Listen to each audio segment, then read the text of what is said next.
Yeah. Sharon? Okay. Well, good afternoon. I've been asked to share my faith story with you guys, and I've been looking forward to it, and sort of not, because I normally don't do that. But for the few of you I haven't had the pleasure to meet yet, I'm Jakob. Jakob, that's what it's called in Danish, my name. My story is that I was raised within the Apostolic Church in Denmark. My parents attended the Apostolic Church there. So I grew up believing in the Trinity and eternal conscious atonement and all these doctrines that we luckily are getting a different view on now. Yeah, so I grew up within the Apostolic Church, and during my late teens, early 20s, I sort of drifted out, got married, then divorced and remarried, have two kids now. 10 years ago, so that's sort of where my journey started. 10 years ago, I found myself in a situation where things were sort of, going a bit astray.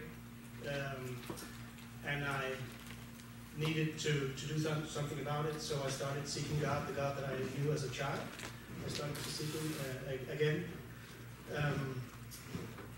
And that sort of led me down a very interesting road in terms of how I got here eventually, right? So when I first started seeking God again, I got baptized actually within the Danish church. The state church in Denmark is Anglican Lutheran church. So I got baptized with some water splashed on the head because I thought that was the magical ritual that all of us needed to go through to get saved in Jesus. So that was why I chose to get baptized back then. I had no concept of what it meant to be baptized, I need to say. And that sort of led me into studying the Bible, studying Christianity as a whole. And it became a rough situation for me and my family, my wife and my children, because to begin with, actually I worked at that time. I worked during the weekends, and I got the idea that I shouldn't be working Sundays because that was obviously the holy days. So I was telling my wife I'm going to get a different job now. So I didn't, because instead I started studying and found out that might not be the right way to go about that. But I stirred things up a bit at home, and later a thing that really shook me was actually not to make this point of whether it's right or wrong to celebrate Christmas, but when I found out that Christmas is not as such, Christian. It's a tradition, of course, but it's not from the Bible. None of us know when Jesus was born, so no one in the Bible celebrated his birth. So I couldn't really find it, and all these different rituals that are making up the Christmas holidays, like taking in a tree, dancing around it.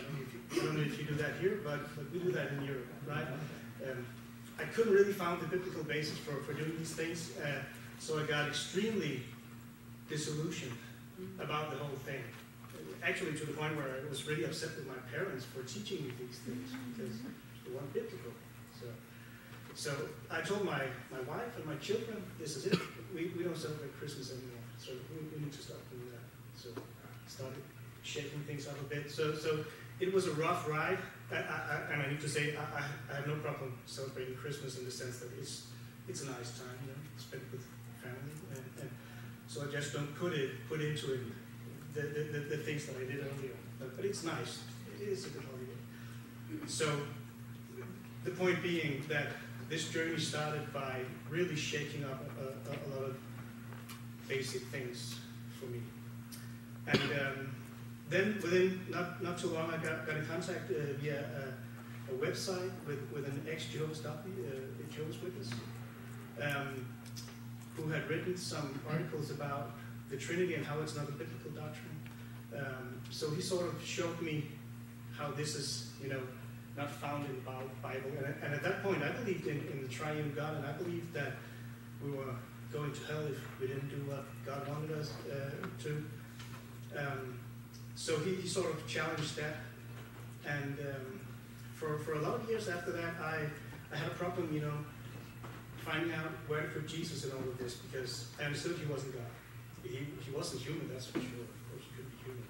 He wasn't an angel. I didn't see that, even though this guy thought that he was Michael the Archangel, right?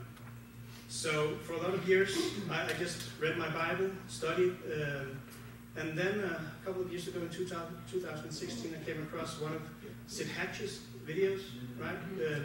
A video called 5 Reasons for Not Believing in the Trinity. And that really spoke to me.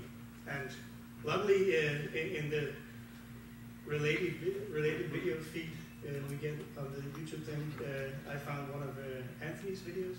So that sort of stirred me into this direction, right? So I'm very thankful for that.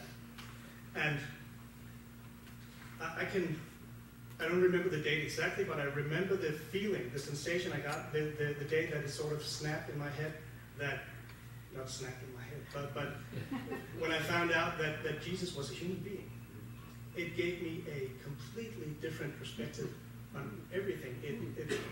It showed me, first of all, what a human being is, what we're capable of, what we're made to be, what we have in prospect, we're to be like Christ, and eventually we will be what he is. We will become like him, as is promised. So that really changed my whole world. So I'm very grateful for that. So, and I like to quote a guy like N.T. Wright. He says that we are actually just a shadow of what we will become eventually, and I like that. That makes sense. So we're not just. I remember sometimes, excusing myself with being just a human.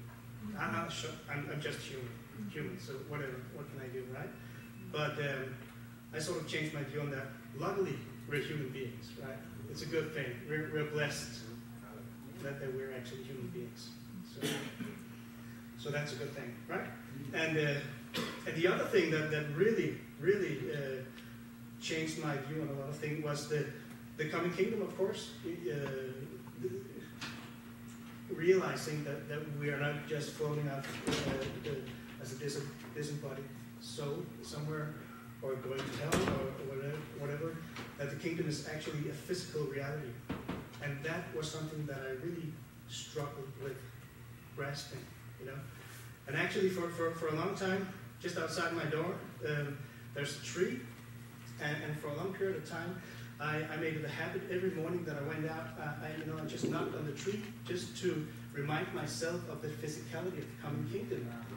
That tree could be there for all I know. That tree will still be there in the coming kingdom. I don't know, but that's how real it became. So it became much more like a physical or a fact of reality. This coming kingdom. It stopped being this distant, different dimension as my faith had been, through the most of my life. It was like something that happened somewhere else. It was a real thing, and so that was something that I needed to realize. And another thing that I've come to realize just recently is actually because of my good friend Keegan over here, and some of the stuff that he talked about yesterday, our own responsibility. I talked to Keegan, I hope it's okay I'm sharing this, Keegan, but I talked to Keegan, I was going through a rough patch, and I talked to him one day, and as he said yesterday, he used the phrase, stop sinning. And I know it's not that simple, but still it is, We need to strive not to sin. I can't just keep excusing myself for being stupid or whatever. I need to actually make an effort to stop sinning. So that's really opened my eyes. So thank you for that one. Yeah, and so that's the main points of my journey. up till now, a journey which is not ended yet, of course. So I'd like to just end with, because I can see the time's up now, with a quote, or sorry, a passage that Carlos, right, you there? He gave me the other day, one of his favorite passages, and now one of my favorite. Mm-hmm. And that's from Isaiah 57, right? And it says, "For the Lord God helps me, so I won't be disgraced. Therefore, I've made my face like flint." You know, I've made up my mind. I'm going to clench my fists and walk the walk, because I know that I won't be put to shame. So that's really, those are good words to live by. So, thank you for your time, everybody.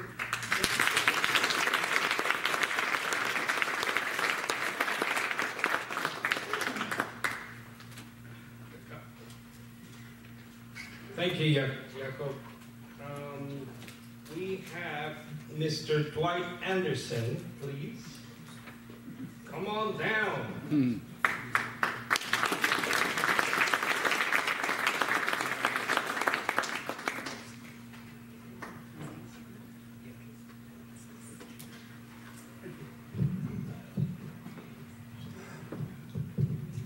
Good afternoon. I've been here before, but I found myself, when I was sitting here, not nervous, but I was getting a little bit emotional. So please bear with me if I feel a bit emotional. It's been a very emotional day. My wife Dawn is not with me. She's in Vancouver Island. Her mother is celebrating her 95th birthday today, so she's there. I live here. 21 years ago, I retired. April 1st. And 21 years ago tomorrow, I got on an aircraft in Vancouver, went to Honolulu, and to Guam. Next day I went, where did I go? Yeah. I went to Yap. Anybody heard of Yap? Anthony is. And Yap is an island, part of the Federated States of Micronesia, in the Western Pacific, and I was going there as a missionary. I arrived in Yap, and I was on top of the world. I just retired. I was going back flying. I was going to be a missionary. I had my health. I had my both my Canadian and my American transport licenses renewed, and it was great. Except the first Sunday I was there, it was a day like I've never experienced before in my entire life. I was alone, 8,000 miles from home, had no furniture. I had 2 suitcases. One of the suitcases had my computer, and the apartment I was in was virtually bare. I had no transportation. I had no wife. She was still back in Canada trying to sell a house. And no television, no radio, nothing, except I had a shortwave radio. Cost $29, took the shortwave radio, nothing else to do on a Sunday afternoon. I cranked this thing up, and anybody ever, probably this day and age, nobody ever listens to shortwave radio. It's usually pretty terrible. You know, it's in and out and up and down. And there's a little one with little telescoping antenna. So I listen to BBC, World Network, and a few other things. And I got this guy speaking a little bit with an English accent. And I got 2 words. He was in and out. I was trying to play with this thing. The 2 words I got were buzzard and restoration. That's all I got. And then the rest of it disappeared. I tried the next week to get the same time to get the same program. Nothing. It was unreadable. There was so much static I couldn't understand anything. I tried the 3rd week, and I got Restoration Fellowship and your email address. And interestingly enough, 2 weeks later, the program was taken off the air. It was a shortwave from Honolulu. It was from a ministry that when they found out they were non-Trinitarian, they were gone. So I had 1 day One day when I could determine, I got the address. I emailed Anthony. He emailed back inside of 2 days, and the rest is history. He sent me, in fact, my mother passed away about 6 months later. I couldn't get back to Canada for the funeral because the flights only came in twice a week. So you sent me the book, the little green book we had on the table, what happens when you die, and you autographed that, and you give me a note on that. I still have that book. And you sent me the Trinity book. So I was there from April, May, June, July, 4 months by myself, and I had a lot of time to study. So you sent me that book, The Trinity, and I started studying it. I had no other distractions, no television, no radio, nothing. And about 2 or 3 months later, one of the administrators from the mission came by, from another island came by, and he started saying, well, you know, I don't know what he was talking about, but that's heresy. And over the period of 2 days, he said about 3 or 4 times, that's heresy. I said, well, who do you think you are to be saying what's heresy and what isn't heresy? Come on. So I said to myself, but anyway, it inspired me to, thought I'd read a book. I got the outline of the book, and I wrote a foreword to the book, and the title of the book is Evangelical Heresies. I haven't written it yet. And after this morning, after what I heard this morning, I think I don't have to, because it's already been said by other people. I appreciate that, but I was really frustrated because the people and where I came from, they thought they had it all, and yet what they were, I won't say smug, but they were totally self-satisfied. Donna said to me, if you hadn't gone to YAP, if we hadn't gone to YAP, you would have known, I would have known nothing about this. I spent my entire life where I was totally satisfied, going to a nice big church, and we got the prayer meetings in the choir and everything else, go to mission, go play golf, and everything else. Wonderful community. But this would never have ever showed up on the radar. Never at all. So I appreciate that. After we spent 2 years in YAP, flying. I was flying out there with the mission organization, flying medical mission and relief aid, and helping missionaries around the area.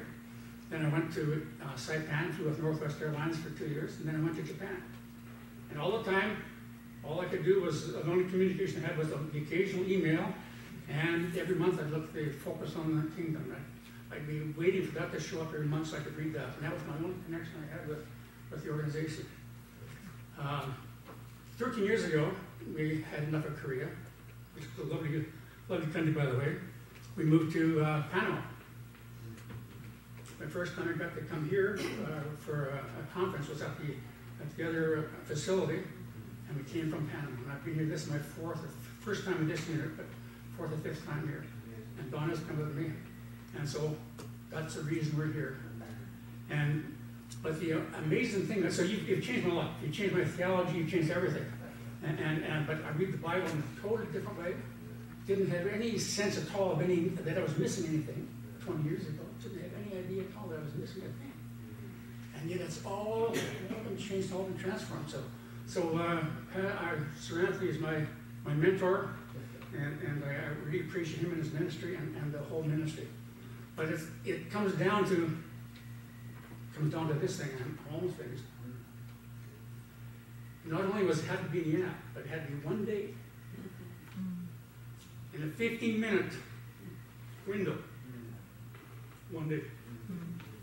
2 words. If that hadn't happened, I wouldn't be here. Praise the Lord. Thank you very much.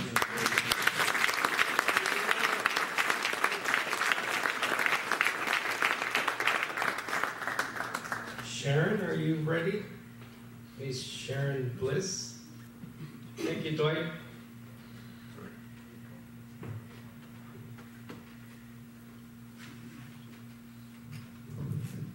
I ready? I don't know. But I want to be obedient and bear with me. I'm the emotional one.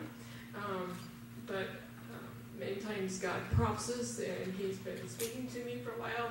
I'm about to share my faith story. Mine is very, very different, and I want to say it because I want to tell you how you have encouraged me. I want to thank Anthony and Barbara come into our life years ago. We've known the girls since they were babies. And Barbara has, I go back to her many times saying that she's taught me about theology of food and diet. And they encouraged us about how to raise our children in the church. And so my faith story is, I really enjoyed talking to, I want to say Jakob, but we met right before he spoke. And he got excited over my story, and I have held this truth for all my life. I was blessed with a father that knew David Crow's father, and just now that I'm journeying through all of these years, and then I hear your stories, I am just so thankful for what my dad, who right now is 92, and my mom's still living, and it's just, you take that for granted, and but so blessed. Our journey, the Lord brought us. We were married. We met at the Bible college, and Dan raised in the Church of God, and then we were married by Dick Eldred in the Church of God in East Oregon, and stayed there for a while, and then just began to be stirred, hungry for more. This is nothing against the Church of God at all. I think God just has different journeys for all of us. So we did leave the Church of God. We found another group that was meeting in the area and left for about 20-some years. Never left our faith and what we believed in. And, sometimes you think back that I guess we took the wrong turn, shouldn't have done that, But I don't know. I believe that God, was guiding us in many different ways. We learned many different things. So kind of long story short, as that group disbanded, then we kind of been floundering around where to go. We went to some house churches. We were there for a year. Wonderful homeschool families that we were with. I really believe that maybe our kids are where they're at because of who we were with. And God just blessed that. Our faith was strong in our beliefs. But then the persecution began. And I had never experienced that as a kid growing up. And, we were with a group in a house church for a year, told us we had to leave because we worshiped a different God. We still continue to be friends with them. And so that just kind of continued to be coming at us. Dan just about had it and said, I just feel like I'm a man with no country. We thought about house church. I guess we started those and something happened and then it continued. And, but we had been so strong, I guess, in the orthopraxy, if I'm using the right word, and we were really hungry for that, and we still had our beliefs, so felt like we were good. But it's so interesting to see friends that you've had for 15 years all of a sudden just stop when they hear what you believe. And I just was sharing with him that I feel like they're shooting their own self. Because myself now is saying, why would I be interested in what you have and what you believe if you're going to treat me like that? But anyway, we still love them dearly, and we still try to keep in touch with some of them. But it really doesn't seem to be any give of being able to get in there anywhere with them. But what happened, so then we were thinking, okay, so where are we going to attend church? So God brought us back to the Church of God. And I struggled with that personally for quite a while. I remember someone saying this year, and you probably will not be able to go back into that, quote, traditional church after what you've experienced in the house churches and that. And it was true. I struggled with music. We struggled with the youth group. A lot of those different things we were struggling with. And so I really asked God to help me. I just was not accepting it. Dan, he was there. We visited some churches because we had a son that was kind of struggling and said, I'm not going there anymore. So we tried to stay together as a family. And so I was really being fed in a Baptist church because expository teaching was really good. I mean, he could say Aaron and go out the other side. I had no problem with that. But we were, I understand where Dan was at. He was just not being able to, you can be here, but you don't talk to any of my people. And that's hard. And so then the guys came, I think maybe that might have been the the first year they came here, met some folks from Sean Rufner and his group from Ohio, and they really wanted us to come out there. So 2 years ago we went out there, and I don't know, God just into my heart in just such a fast way. It's just, I'm blessed that he does that to us. And I came back, we were the only ones there in the campfire and the church time that had this faith all these years. They're like, what? Can't believe that. And I'm like, what? I can't believe that you have changed and how you're excited about your newfound truth. So I was fine. I was like, God just broke the, ready to leave the other camp, so to speak. And I just came back, my own personal self came back in the Church of God with a real passion and fire for that truth now that I have always held. But on top of that, I want to come and say, I think a lot of you are just brand new in that and then grow up with that. But beyond that, I just like being in the Church of God in Oregon, I just want to love her. I want to love the church. I heard a message about not saying anything ill against the church, not the bride, just love her and try to adorn her. And so that's where my passion is that there might be issues there that our family might struggle with, but he has given me such a love now for this denomination, this truth. And so I just wanted to share that as an encouragement to you that your newfound faith has just really enriched me. I'm grieved that I was almost in tears with I call him young man. He's younger than I am, but he just looked so much younger than what I was kind of hearing his age. I was almost in tears as he was talking to me. He comes from Keegan's church. What's his name? Andrew. And I've grown so close to Keegan's mom, Hildy. I just praise God for her. I was almost in tears as I heard his story of how he has been hurt. And I understand that pain, but, love them where they're at, and just I encourage them just to be in prayer for his parents, for that body he was with. We haven't all arrived. We're in different, by God's grace, I'm here, we're here. And so if anything, my faith story is to say thank you and to encourage you and say how much you have blessed me. When I heard about Stephanie and Bill, oh my goodness. It's just all these stories I keep hearing, it just really have blessed me very much. So thank you.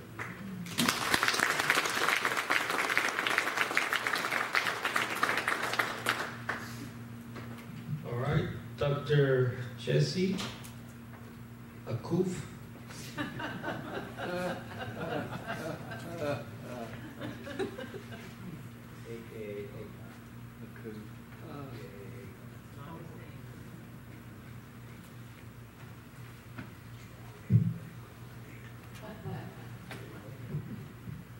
Hi. My name is Jesse, and I'm here once again after 16 years to do this thing and give you my story about my journey into the faith and how I got here.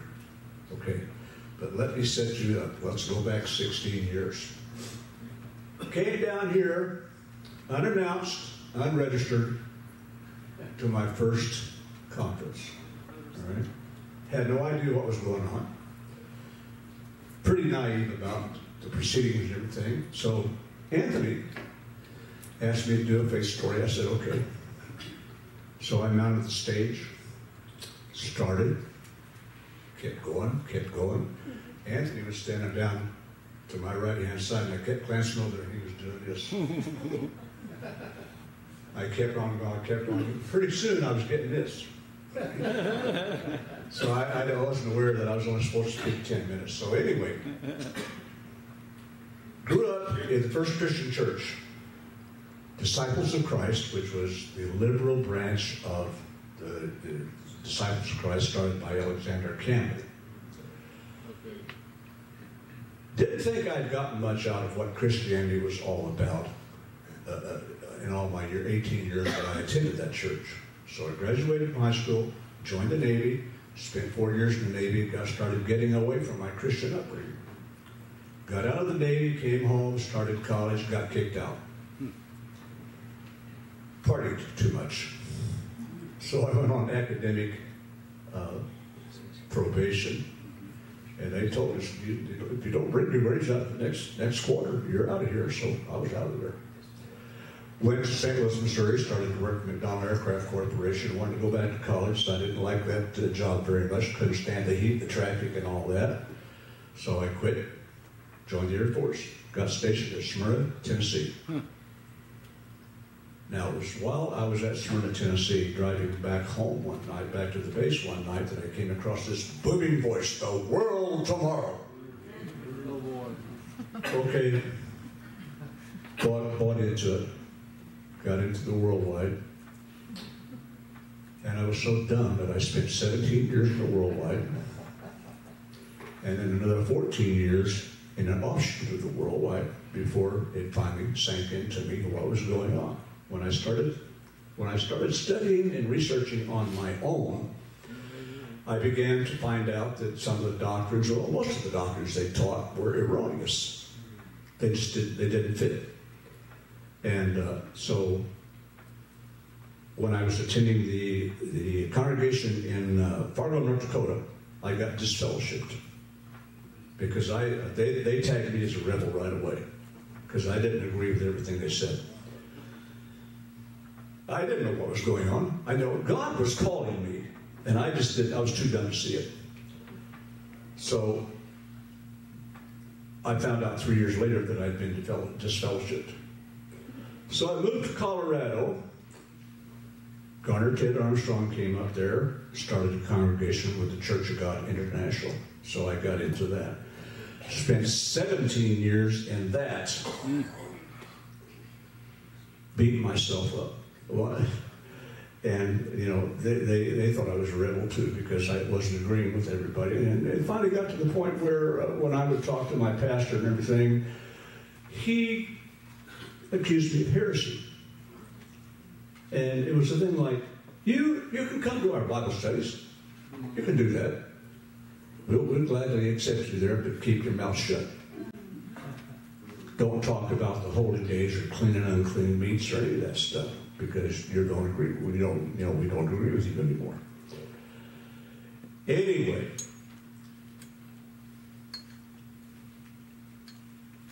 I was disfellowshipped twice in that congregation, by the way. Once I reconciled, came back, got crossways again, and got kicked out again. But before that, I was able to talk to him about the One God movement. I had heard about it, didn't know much about it, what it was, and I asked him about it. He says, "Oh yeah," I says, "My wife and I went out to Washington to Ken Westby's conference. We didn't think much about it though."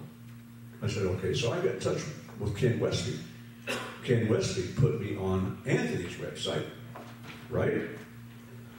So I downloaded every article off that website that I could and printed it out. I had a 3-read binder that thick. Went over and over and over and over those articles for 4 months straight. That's when I made my decision to come down here. So, didn't know what I was getting into. Anyway,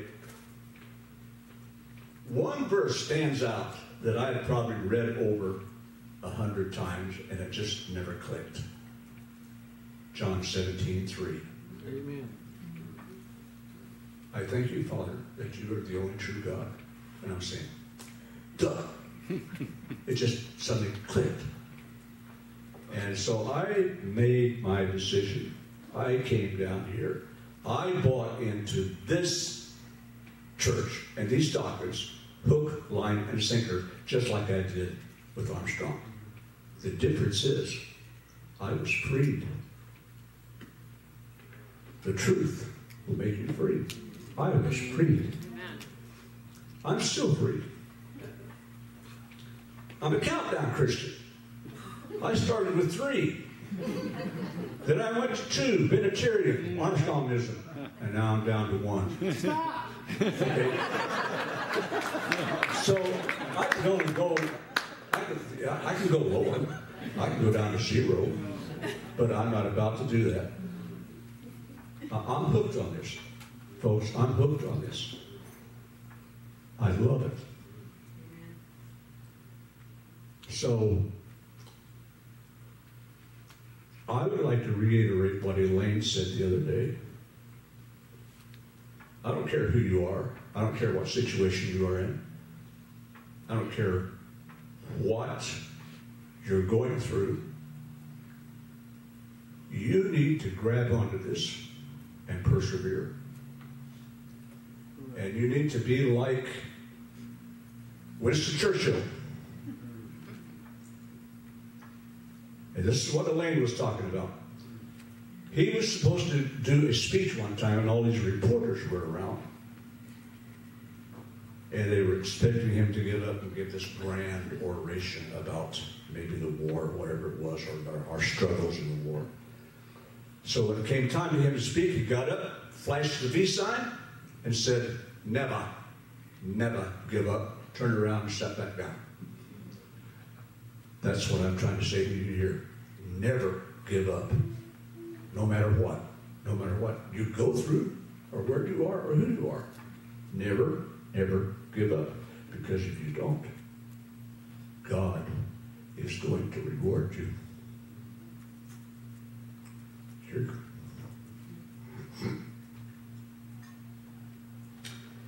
You're going to be in the kingdom. The greatest reward that we can all receive. Thank you.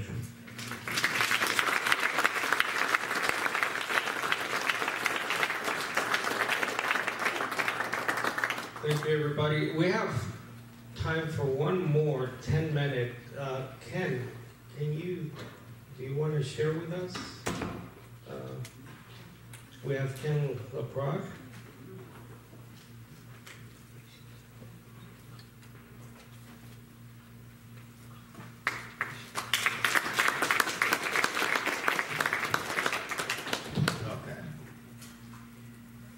If anyone else wants to come up and bump me out and share your... No, that's it. Once again, I'm very thankful to be here. It's actually the third time I've come to a conference, but the first time after 4 years. 5 years ago when I came, the conference was at a different setting. And I still remember I had come with the idea to find out about baptism. I had had a conversation with a young man a couple of years before that. It was a 5-minute conversation, but I was still afraid to challenge some sort of status quo in my thinking about that. Wow, if I do this, am I, undermining all these things that I consider to have been good things in my past? And especially my assumptions about baptism, that, a superior baptism replaced mere water baptism. Had been my mindset for 4 decades or so. And so I noticed that they invited us to sign up for baptism, but I was kind of waiting to see if somebody else would do it first. But that was 2014, but nobody else did.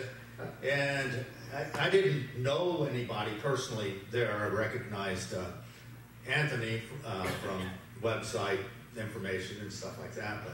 And I had a lot of friendly conversations with quite a few people. But I kind of felt like, shucks, I could have gone ahead and spoken up. But in a sense, I'm glad I waited because, another year's worth of prayers and study and reading the New Testament. I found a New Testament version called the Unvarnished New Testament. And what I liked about it, the translator used words like bathed and washed instead of the word baptized. And that got me thinking of maybe just down at a basic level, I misunderstand what baptized means. Because I thought of it as a generic term to immerse vaguely into whatever. So if I read the word baptized, well, is that baptized in the Holy Spirit? Is it baptized in fire? Is it baptized in suffering? Is it baptized in water? And, to check out lexicons and other sources, I found out that, a literal understanding is really, pretty clear in the New Testament. And when it is metaphorical, it's clearly marked what that means, baptized in Holy Spirit and fire. So that got me into, studying the Word. So a year later, I rolled up an extra pair of clothes to get wet. And I was not disappointed. From the Atlanta airport, it seemed like a miracle to me. I got in the van coming from the airport to this location, and sure enough, Carl Ahrens and Randy Kasha were on board, and they were already talking about baptism. And I was going, whoa, I got on the right conversation here. So we talked about things on the way from the airport, and I'm just so thankful. To me, it was the Spirit of God at work in people's lives, and being in the right time at the right place to have the right conversations. And I'm certainly feel that way about being here now. I'm sure all of us who got to present something at the conference, we all called each other on the phone and took notes about what we're going to share. And no, we didn't do that. But I've noticed, probably what a lot of you have noticed, that since Thursday evening, all day yesterday, up till today, that one presentation builds on another. Some of the references to certain biblical truths keep returning, keep coming up, and I think it's wonderful evidence that the Spirit of God is at work in the hearts and lives of people committed to the truth. And so I'm very thankful to be here once again. I'm thankful I've got to meet so many people that I haven't had conversations with before, and very thankful to be here. I think most of you understand. I refer to my past in terms of being out to lunch, being in the dark about certain things, but it's never been to have a demeaning attitude toward people's struggles from either my past background or any other, because all of us have emerged from somewhere, and some of us have gone from atheistic beliefs, which was me at one time as a college student. I thought I was too intellectual to believe in God as a freshman in college. See, I knew everything when I was a freshman in college. And but I had been raised as a neo-Darwinist, and I was toying with the idea of theistic evolution, that, well, maybe after some chemicals zapped together in the prebiotic soup, the primordial soup of billions of years ago and stuff like that, maybe, the hand of God had something to do with that. Some distant, far-off God. But our God, of course, is not a far-off God. But since I questioned that particular status quo and, went to something else, I can see the hand of God at work in over 40 years. I was better off believing in God and in Jesus over the last 47 years than have remained being an atheist. I don't think I would be alive if I had stayed in that mindset. But, it's by the grace of God that, God does work in wonderful ways, that we can be at the right time, at the right place to, have the right connection, the right interaction, listen to words of wisdom from another brother or sister, be able to speak things that are helpful to others. And I think as we're prayerfully committed to, the one true God and to his wonderful human Son, the Messiah, the Lord Jesus, that, God is able to keep us on track toward his coming kingdom, that we can stay faithful, even if there's pressures, even if there's persecution, even the persecution of, fellow Christians from particular backgrounds who do label us as heretics for changing our mind about certain things, as we have that effort to embrace the truth and stay on track. So I'm very thankful for all of you here, and thank you. God bless you.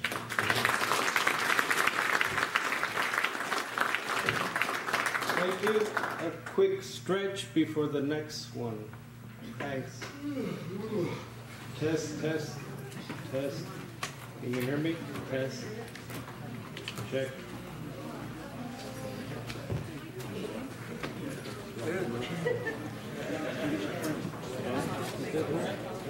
Where you going?